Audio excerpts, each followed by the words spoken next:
Vamos com Na Lata. Joga? Vai? Tem certeza? Claro, sem dúvida. Jogou a lata de ponta cabeça. Eu não tenho a bola. Na Lata, atenção, Na Lata. Vamos ver o que é que tem na lata. E vamos ver se os comentaristas estão inspirados. Normalmente segunda-feira, né? Catraca girando em falso. Você que manda, Batista. Você que manda. Fala aí. Ó, começa comigo. Quer fazer comigo, pode fazer também, cara. Fica Começa à vontade. comigo. Tira para um ímpar então, hein? Estamos morto, não? Vai, Você vai. quer ganhar ou você quer perder? Vai, para o ímpar. Par. Ímpar. Pode começar comigo.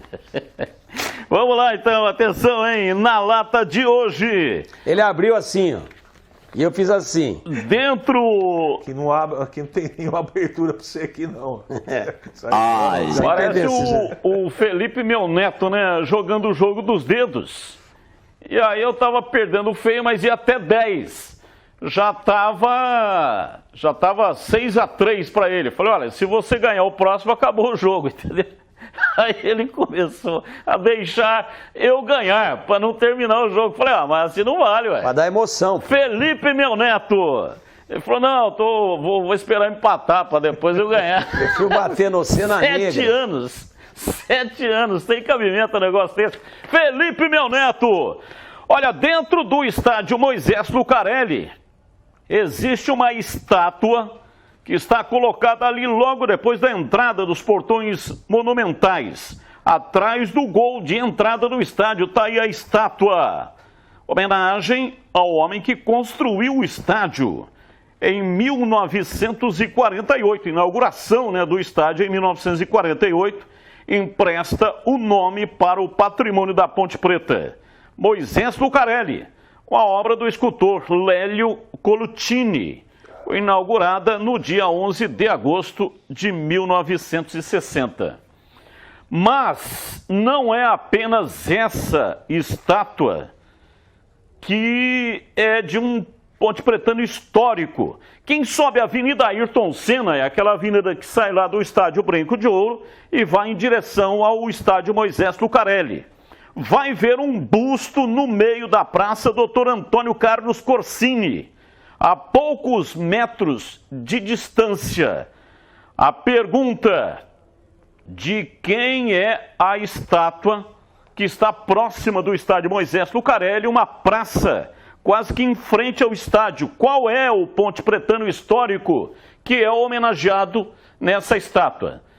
Para ajudar, vou colocar aqui, ó. Coloca aí pra gente a foto da estátua. Esse é um vídeo com a estátua, infelizmente vandalizada, de uma placa de bronze ali na frente, ó. Arrancaram a placa de bronze, vândalos.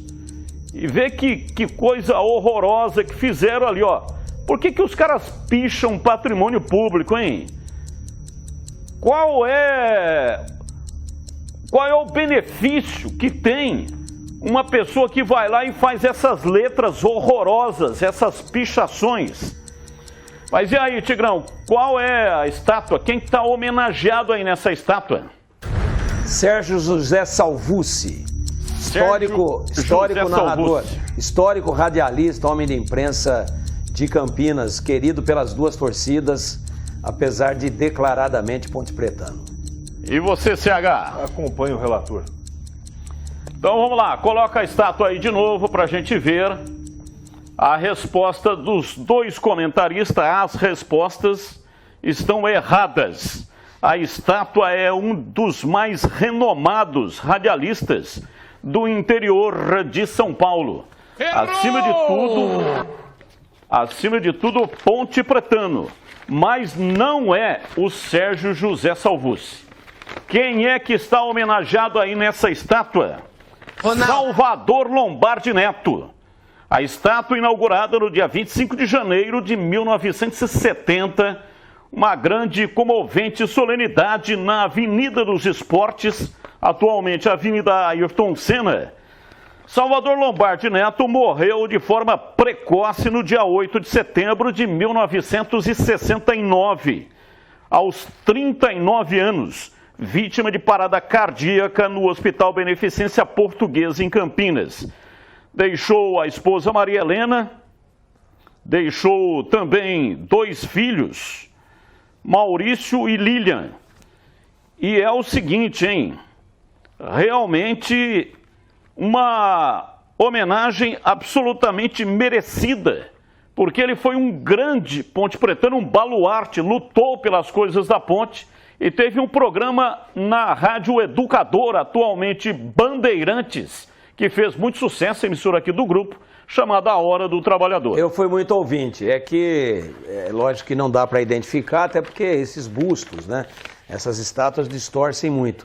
Mas existe uma praça também ali, muito próxima à Praça Francisco Ursaia, na frente do estádio praticamente, com o nome homenageando o Sérgio José Salvucci, que aliás nos deixou já há 25 anos, o tempo passa muito rapidamente. Foi por isso que eu imaginei aqui, vendo o busto com a sombra, sem identificar, que seria colocado na Praça Sérgio José Salvucci. Na lata! Vamos lá, seguindo, hein?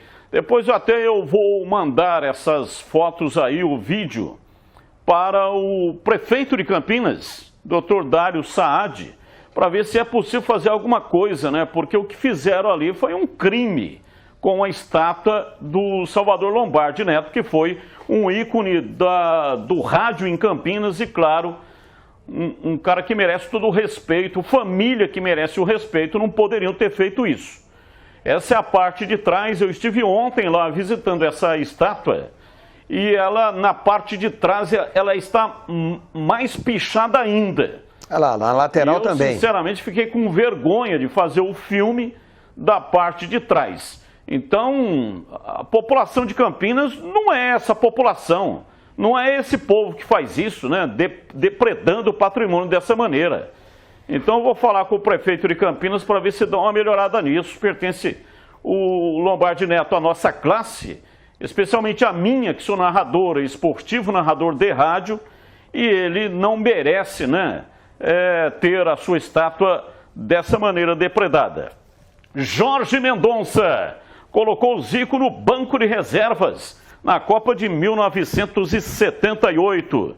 Sua performance pelo Palmeiras levou à Copa de 78. O técnico Cláudio Coutinho tinha Zico como meia titular, mas a partir do 3º jogo, Jorge Mendonça mudou a seleção e com ele, entre os 11 titulares, a seleção melhorou. O Brasil só não foi para a final porque uma combinação de resultados entre Argentina e Peru, naquela que ficou conhecida como a maior marmelada do futebol mundial. Em 1980, Jorge Mendonça foi para o Vasco, passagem rápida, e depois veio para o Guarani. Jogou pela equipe do Guarani, virou o 3º maior artilheiro em uma mesma edição do Paulistão, 38 gols marcados na edição de 1981. Só Pelé e Feitiço, ambos do Santos, balançaram mais vezes as redes num só campeonato. Jorge Mendonça morreu na miséria, infelizmente, né? Só conseguiu trabalhar em um clube depois que ele parou, que foi o Guarani, que deu guarida a ele, participava lá do projeto Bugrinho. E ele até em Campinas foi homenageado pela prefeitura, deu nome a uma rua do bairro do Dique 1, Conjunto Habitacional Monsenhor Luiz Fernando Abreu. Jorge Mendonça se aposentou em 1990. A pergunta: qual o time, o último time que o Jorge Mendonça vestiu a camisa como jogador de futebol? O último time. Ele parou onde? Em qual time ele parou? Jorge Mendonça. Depois do Guarani ele jogou pela Ponte, mas não parou na Ponte. Ele teve mais... Ele não encerrou a carreira jogando pela Ponte. Eu não me lembro. Talvez... Eu vou tentar aqui, mas já é chute, hein? Já é chute. Colorado do Paraná. E para você, CH, último time do Jorge Mendonça. Não tem a mínima ideia.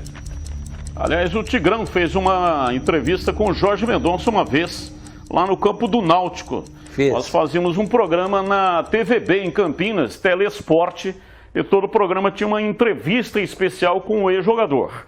Foi uma entrevista emocionante, né? Porque o Jorge Mendonça, que infelizmente era alcoólatra, estava vivendo uma fase muito ruim da vida dele. Foi buscá-lo na casa dele para gravar essa entrevista. Qual o último time que o Jorge Mendonça jogou? Ele parou em 1990, Paulista de Jundiaí.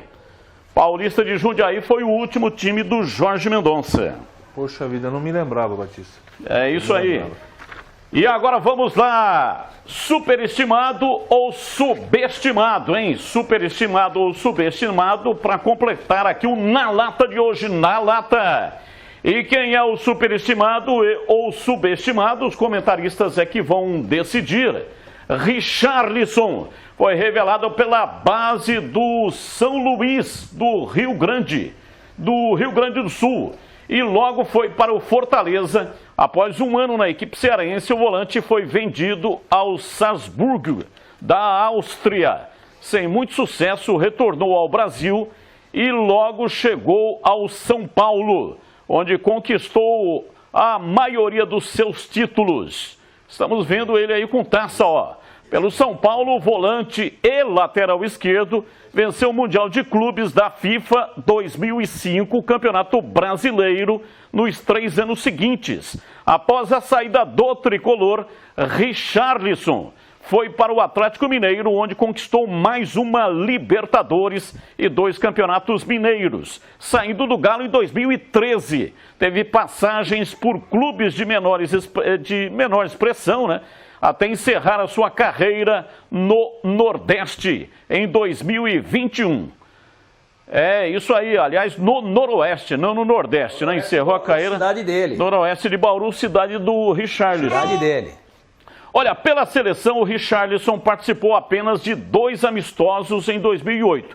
Um foi contra a Irlanda e o outro contra a Suécia. Vamos lá, começo com você, Tigrão, com você que está começando hoje.